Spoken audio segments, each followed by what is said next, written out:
Dapat ganito, pag-uusapan natin to. Kailangan namin yung leader nyo. Huwag po kayong mananakit.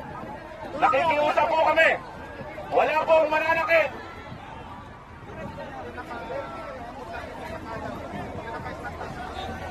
Nirerespeto po namin ang inyong karapatan.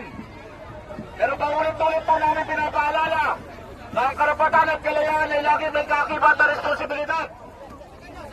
Nandito lamang po kami para panatilihin natin ang kaayusan, katahimikan at katatagan ng lungsod ng Maynila. Ito po ay hindi Freedom Park.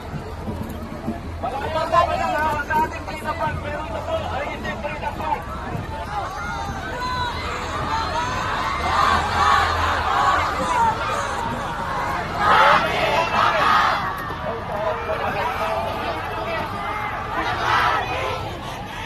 Ang karapatan nyo yan at amin po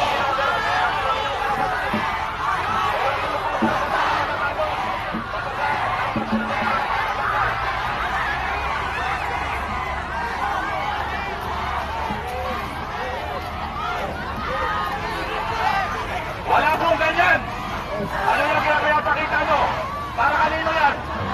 Ayan, nakatulad na pinapakita mo na yan. Para kanino ba yan? Para kanino yan? Kami yung pulis nyo po, pulis ng Pilipino. Hindi nyo kami gaway.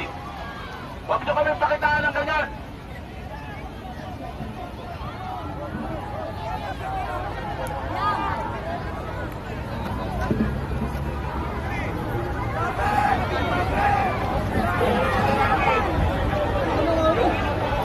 Alayahan na mahaya, kaya aming nire-respeto.